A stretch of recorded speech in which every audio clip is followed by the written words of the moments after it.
know these brothers my guys. Know that we fly, know that they. Okay, I'm rolling. यह जंग Israel पर काफी भारी पड़ रही है। इजराइल को जमीन का लालच मुसीबत दे रहा है। आपको बता दूं, यह रिपोर्ट पूरी खुल्लम खुल्ला आ चुकी है कि अगर इसी तरह से इजराइल और हमास की भिड़ंत चलती रही, भले ही हमास इजराइल का नुकसान नहीं कर पा रहा है कुछ, लेकिन ये जंग इजराइल के द्वारा छेड़ी गई तो इजराइल पर ही भारी पड़ रही है। ये इजराइल का नरसंहार इजराइल पर भारी पड़ रहा है। तेजी से जीडीपी गिर रही है और आगे जंग चलती रही तो एक साल के अंदर इजराइल की पूरी जीडीपी फिनिश हो जाएगी। मेरे दोस्तों, ये देखिए, मिडिल ईस्ट से लेकर वेस्टर्न देशों में इस तरह से इजराइल के नुकसान को मापा जा रहा है। तेजी से इजराइल गरीबी की तरफ बढ़ रहा है, बेरोजगारी बढ़ रही है, बड़ी बड़ी कंपनियां और कारखाने बंद हो चुके हैं। जो विदेशी इन्वेस्टर्स हैं, उन्होंने इजराइल में पैसा इन्वेस्ट करना बंद कर दिया है। अब आप ये समझ लीजिए कि जो देश इजराइल का साथ भी दे रहे हैं, वो धीरे धीरे अपना कदम पीछे खींच रहे हैं। फ्रांस का एक बैंक है हेक्सा, उसने $20 मिलियन इजराइल के अंदर से अपने वापस खींच लिए हैं, जिससे इजराइल पर बड़ा झटका लगा है। तेजी से इजराइल गरीबी की तरफ बढ़ रहा है। उधर आपको बताना चाहूंगा कि अब रशिया ने डायरेक्ट इजराइल से कहा है कि यूएन का जो कानून और रेजोल्यूशन है उसको माने इजराइल, उसका उल्लंघन ना करे। उधर आपको बता दूं कि महमूद अब्बास फिलिस्तीन के जो राष्ट्रपति हैं, वो सऊदी अरब और इजिप्ट के दौरे पर जाने वाले हैं। पहले वो सऊदी अरब जाएंगे, फिर इजिप्ट जाएंगे और इजिप्ट के बाद वो सीधा गाजा में एंट्री कर सकते हैं, जहां उनकी जान को सीधा खतरा है। इजराइल के पूर्व प्रधानमंत्री और उनके साथ साथ उनके तमाम सपोर्टर्स इजराइल के प्रधानमंत्री नेतन्याहू पर अब खुलकर बोल रहे हैं। पूर्व प्रधानमंत्री ने, जो इजराइल के हैं, उन्होंने कहा कि अगर इजराइल का ये नेतन्याहू सच में चाहता है डील करना, तो इजिप्ट जाकर खुद डील क्यों नहीं करता। नेतन्याहू की आत्मा सड़ चुकी है, मर चुकी है, वो डील नहीं करना चाहता और वो लगातार देश का नुकसान कर रहा है। हजरात, आपको बता दूं कि अब ये डील नहीं होगी।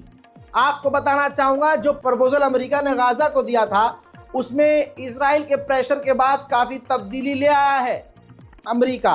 तो अब नई चीजें उसमें ऐड हो गई हैं, जिसकी वजह से हमास ये डील रद्द कर रहा है और अमेरिका का झुकाव अब इजराइल की तरफ डील में भी नजर आ रहा है, जिससे साफ जाहिर है कि अब ये डील नहीं होगी। मेरे दोस्तों, नेतन्याहू ने सिर्फ 2023 में जो दौरे किए हैं, जो ट्रिप मारी है इधर उधर अपने पूरे परिवार के साथ, $6 मिलियन अपने ऊपर खर्चा किया है। इस वजह से भी नेतन्याहू पर यहूदी भड़के हुए हैं।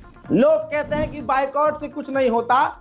कोका कोला की सेल सबसे लोएस्ट हो चुकी है तुर्की में अब कोई भी कोका कोला नहीं ले रहा है, जिसकी वजह से कोक की कंपनी यानी अमेरिकी कंपनी को तगड़ा नुकसान उठाना पड़ रहा है। इजराइल के सैनिक लगातार गाजा में बुरी तरह से घायल हो रहे हैं।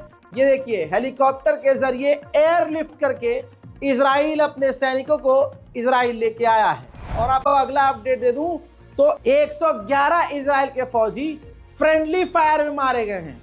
यानी कहीं इजराइल ने बमबारी करी तो अपने ही सैनिकों पर बमबारी कर दी, कहीं इजराइल के सैनिकों ने हमास को समझ के गोलीबारी करी, लेकिन सामने भी इजराइल के सैनिक थे, तो आपस में ही गोलीबारी और बमबारी में 111 इजराइल के सैनिक वासिले जहन्नम हुए हैं। उधर यूएन के अंदर फिलिस्तीन एक प्रपोजल लाने वाला है, जिसमें फिलिस्तीन ये मांग करेगा कि वेस्ट बैंक के इलाकों से इजराइल निकल जाए। अब हमास ने जो ऐलान किया है, उससे इजराइल की टेंशन बढ़ गई है।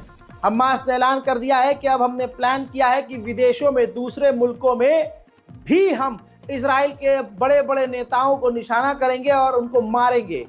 ठीक वैसे ही जैसे इजराइल ने हमारे लीडर इस्माइल हानिया को ईरान में कत्ल किया। इजराइल की जीडीपी और इजराइल की करेंसी डाउन हो ही रही है, लेकिन इजराइल का सबसे बड़ा पोर्ट अशदोद जो पोर्ट है, उसको 20 मिलियन शाकेल का नुकसान हो चुका है, क्योंकि उस पोर्ट पर न कोई सामान आ रहा है, न उस पोर्ट से कोई सामान कहीं जा रहा है। उधर इजराइल के ऑफिशियल ने कह दिया है कि सऊदी अरब से नॉर्मलाइजेशन अब टेबल पर नहीं है। अमेरिका के इलेक्शन के बाद जनवरी और फरवरी में ही अब इजराइल और सऊदी अरब की डील हो सकती है। हमास के जवाबी कार्रवाई में इजराइल का एक सैनिक मारा गया है। उधर हमास ने तस्वीर जारी की है कि इजराइल के एक जासूसी ड्रोन को उन्होंने मार गिराया है और उसका डेटा भी हासिल कर लिया है। सेव द चिल्ड्रन जो ऑर्गेनाइजेशन बर्तानिया की है, उसने अपनी गवर्नमेंट से कहा है कि इजराइल को हथियार देना बंद कर दें। इजराइल तमाम गाजा के इलाकों में हमले कर रहा है, जहां जनता है वहां हमले कर रहा है। मजबूरी में अब गाजा के लोग अपने अपने इलाकों से फिर से निकल रहे हैं।